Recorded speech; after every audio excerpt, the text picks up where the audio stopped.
Hello everyone, and thanks for tuning into the Gaiety School of Acting Black Box series, where we catch up with all our amazing alumni and find out what they're up to. And today I'm delighted to have Sarah Richardson from the class of 2018 here to talk about GirlPlay, which you may have seen earlier on this year at the Seen and Heard Festival in its original incarnation, and is coming back for the Dublin Fringe. Thanks for coming in, Sarah. Thanks for having me. Straight out of rehearsals. I know, straight here.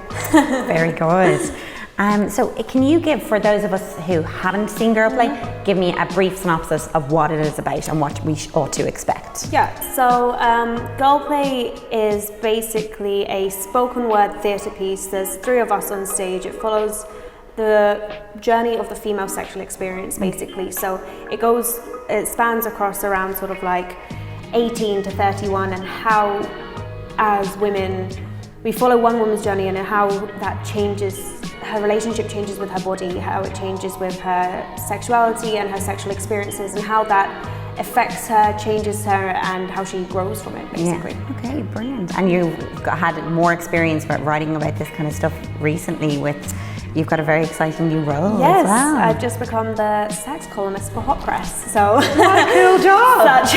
such a crazy turn of events, but no, it's super exciting. You're like and Carrie Bradshaw for the I know, new age. that's what everybody keeps saying, and I'm just like, well, okay, I'll take that. But yeah, no, so that's really exciting, and it's just really interesting to be bringing sort of sex positivity into a wider context, and being able to just sort of share that and share, the female experience, because it's just not spoken about as much as it really should be, and the positives and the negatives and everything that goes in between. I think it's so shrouded in darkness that I think it's really great to just shine some light on it and just sort of start a conversation. I think that's really interesting. Exactly. Oh, well, looking forward to catching up on some of that. And so you mentioned it's a spoken word piece. What I know, when you were here in the Gaiety, we saw some of your amazing performances, and you're so talented at it. And what attracts you to this style of writing and performance?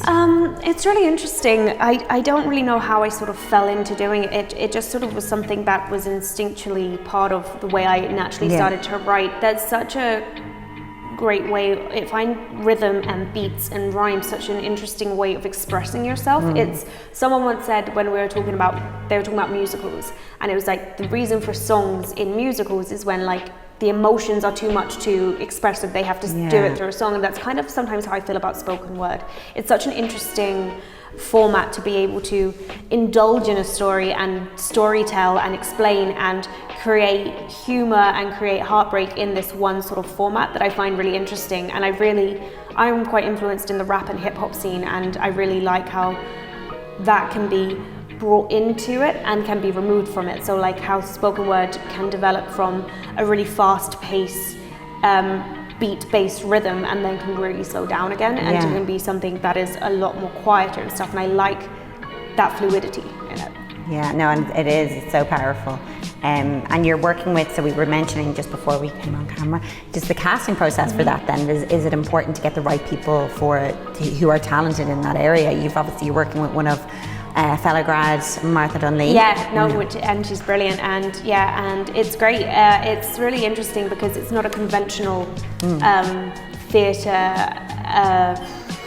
aspect of doing a play and stuff. It's not normally done in spoken word, and so it's sort of a new skill as actors to pick up and go into. But the women that I'm working with are brilliant actors, and to have just taken to it so quickly, and really sort of, what's been lovely is they've sort of followed my guidance in the sense of, okay, this is how I like it, but also been like, no, you take it, and I don't want them to be carbon copies of me. I want them to be able to put their own stamp on it, and they've been able to create this character and make that really beautifully as well, which I think is a really lovely balance in bringing it into the theatre world and out of the spoken world. Spoken word world. It's tricky. I suppose it is just about finding their own rhythms, I guess, and the characters' rhythms, I suppose. Yeah, and the character isn't me, and that's the thing as well. Although I'm in it, it's if the character isn't me, she's a character. And so it's about creating that character as well. And although it's my writing, it's finding what is natural to the character rather than me, which I think is interesting. And so the actors all play that character at different parts of their life? Her life? No, so it's interesting. We have the 3 women in it, and it's sort of it's this one character that we follow, and they all sort of play different aspects of her at different times. So we follow them all through the aging process. So they're all there all the time, but it's like the little conversations that happen in your head between one another. When you're thinking about this one moment and this bit, and the 3 actually almost have a semi-character in of themselves, and it's like this character's themes and motifs are this, and that's that part of the brain that always reverts back to that, and whereas this one is this and this one is this, and sometimes it's the person speaking outwards and sometimes it's the people speaking in the head, so it's got that sort of balance in it. Great deal of psychology as well. Yeah, just an interesting way of like the conversations, and when a literal scene is happening, when a situation is going on, what the hell is actually saying in your head, and oh my god, and what are we actually thinking, those little bits which are kind of interesting. Those thoughts that are quite difficult to quieten. And, which is fun. Oh, it's really exciting. And so you worked with Martha, I just think it's amazing, we have a lot of grads that end up working together from different years. She graduated a couple of years before you. Did you know her before? Not really. It was really funny. I didn't know her before we did the show.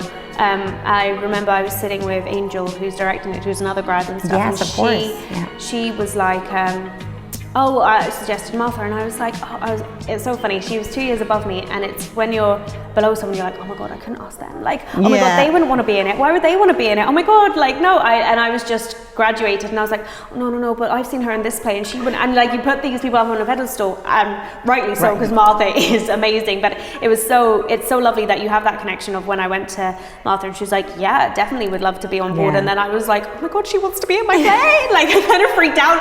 It's like I was fangirling a little bit, because it's funny when you're in the different years, and she wasn't the year above me, so I didn't know her very well, but I'd seen her picture on the wall, and I was like, oh my god. so it's great. Oh, it's brilliant.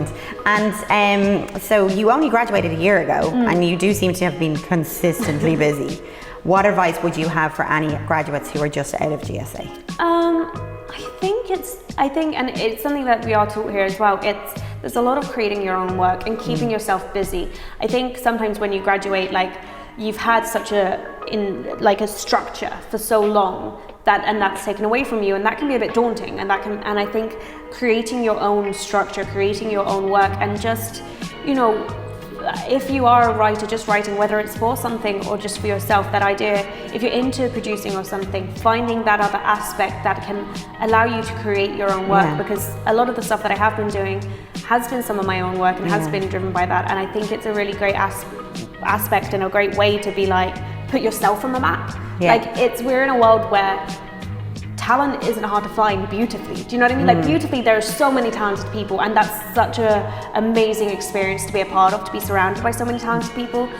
But it's also like a case of then, how do I stand out? How do I make my career and stuff? And I think instead of waiting for someone to find you on the map, just put yourself on it. Just, put your foot down and go, hey, I'm here, come see me here, blah, blah, blah. And I think that's a really good way of being like, there's so much of the industry can feel out of control of you, that actually taking back a bit of control in your life, and being like, no, this is my life, this is my job, I'm taking my control of it. I think that's a really interesting way to look at it. Yeah, no, it is, definitely, and you're definitely doing it. So, hopefully. And finally, where and when can we see GirlPlay? So GirlPlay is going to be on in Smock Alley Boys School from the 17th to the 22nd of September, 9 p.m. From the 17th till the 21st, and then on the 21st and the 22nd we have a 3:30 show as well, and it's part of Dublin Fringe Festival, so you can get tickets either on Dublin Fringe or you can get it on the Smock Alley website, and you can find out all about it. I'm part of the theatre company, the Morrigu Productions, so all of our stuff is on, if you find us on Facebook or on Instagram or on Twitter, we put up all of our stuff there. So yeah, well, I'm so looking forward to seeing it, as I'm sure everyone else is. So we will be checking out smockalley.com and the Fringe Festival website as well for that. So thank you for coming. Thank you for having me.